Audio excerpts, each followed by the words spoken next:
नमो नारायण। जय महाकाल, जय मां बगलामुखी। सभी मेरे भक्तों का बहुत बहुत स्वागत है, दर्शकों का बहुत बहुत स्वागत है। आज का वीडियो बहुत ही खास होने वाला है। इस वीडियो में मैं आपको बताऊंगा आपकी वो गलतियां, जिन गलतियों के कारण आपको सिद्धियां नहीं मिलती है, शक्तियां वापस आकर लौट जाती हैं, चीजें आपके अनुरूप नहीं होती हैं और आप जिंदगी में आगे नहीं बढ़ पाते हैं।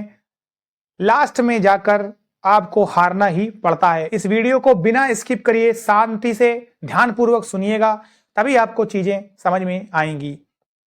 हम लोग पूजा अर्चना करते हैं, साधना करते हैं, कुछ मनोकामना के लिए करते हैं, कुछ नॉर्मल करते हैं। मैं आज यहां पर नॉर्मल लोगों की बातें नहीं कर रहा हूं, मैं उनके लिए बात कर रहा हूं जो कुछ पाना चाहते हैं, जो कुछ बनना चाहते हैं, कुछ करना चाहते हैं। चाहे वो किसी के लिए पोछा लगाना चाहते हो, या फिर भगताई करना चाहते हो, पंडिताई करना चाहते हो, साधक बनना चाहते हो, कुछ भी करना चाहते हो, मंत्रों के द्वारा काम लेना चाहते हो। किन गलतियों के कारण ये पूजा पाठ आपकी असफल हो जाती है? चलिए आगे बढ़ते हैं। सबसे पहला नियम, मंत्रों का गलत उच्चारण। मंत्र आपको पता नहीं है, आपने गलत उच्चारण किया, संस्कृत का उच्चारण है, मंत्र काम कभी नहीं करेगा। प्रोनाउंसिएशन बहुत महत्वपूर्ण होती है। दूसरा नियम, मंत्र का आधा अधूरा होना, पूरा ज्ञान ना होना। इस वजह से मंत्र अपना काम नहीं करता है और गलत चीजें आपको देखने को मिलती है, क्योंकि मंत्र कोई खेल नहीं है, बैक मार सकता है ये। तीसरी चीज, भगवान के तत्वों को ना अपनाना। तत्व कैसे अपनाएंगे? उनके कपड़े आप धारण करेंगे, उनके आसन में बैठेंगे, उनकी दिशा का चयन करेंगे, उनकी माला का चयन करेंगे। तीसरा सबसे इंपॉर्टेंट नियम है। चौथा, मंत्र में संकल्प ना लेना। बिना संकल्प के कोई भी मंत्र कभी भी काम नहीं करेगा।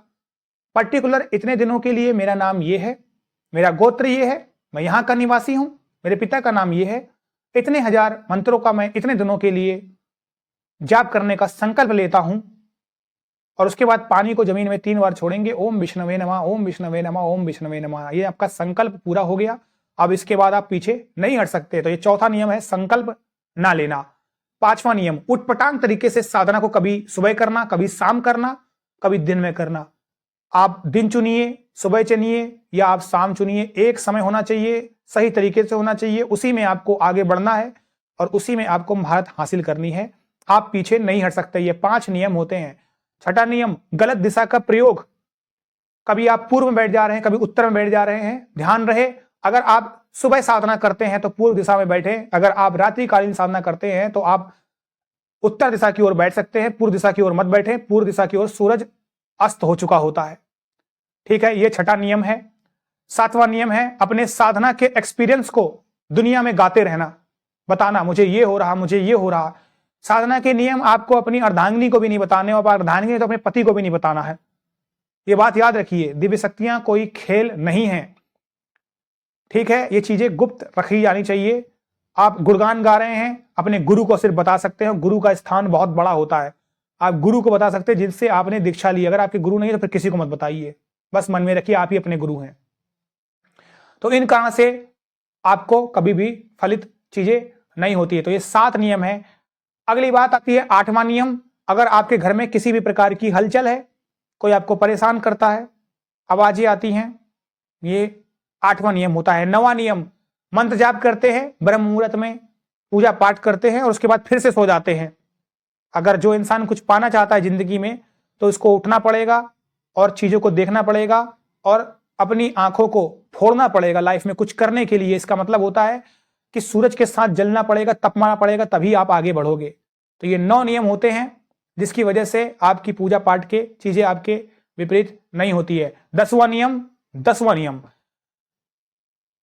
अगर पूजा करते समय आपने चीजें करी हैं और 21 दिनों के अंदर में मायावी शक्तियां आपको हर तरीके से मोहने की कोशिश करेंगी और उस समय में आप आके पराई स्त्री की तरफ आकर्षित हो जाते हो, पराये पुरुषों की तरफ आकर्षित हो जाते हो, मुंह से गाली गलौच निकालते हो, आप सब निकालते हो, दूसरे का बुरा सोचते हो, दूसरे की चीजें हड़पने के बारे में सोचते हो, अलग अलग चीजें करने के बारे में सोचते हो, या फिर आपका दिमाग मोबाइल की तरफ जाता है, मोबाइल आपके पास है, उसमें आप देखने की कोशिश करते हो, गर्दन को घुमाते हो, उड़ जाते हो आसन छोड़ के। तो इस वजह से बहुत दिक्कतों का सामना करना पड़ता है। ये 10 नियम सबसे इंपॉर्टेंट है, इनको अपनी जिंदगी में बचाइएगा। और एक देता हूं आपको अब गोल्डन गुरु की तरफ से एक रूल, अपने पूजा पाठ में हमेशा एक कलश अपने सामने जरूर रखें, पानी से भरा।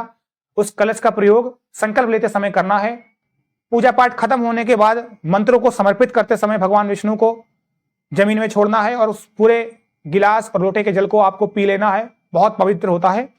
दिया अपने सामने जरूर रखना है। ये दो चीजों का आपको हमेशा चयन करना है, यानी अग्नि तत्व और जल तत्व। मैं आशा करता हूं कि आपको इस वीडियो से कुछ सीखने को मिला होगा। जिनको कुछ सीखने को मिला है, इस वीडियो को लाइक और शेयर जरूर करिएगा। मेरे चैनल को सपोर्ट करें, आप लोग भी खूब आगे बढ़ें, तरक्की करें। और अगर आपको ये वीडियो पसंद आया है तो बेल आइकन नोटिफिकेशन को भी दबाएं ताकि नेक्स्ट वीडियो का नोटिफिकेशन आपको मिले। अभी के लिए आप सभी लोग खुश रहें, स्वस्थ रहें और आपकी आध्यात्मिक उन्नति होती रहे। नमो नारायण। जय महाकाल, जय मां बगलामुखी।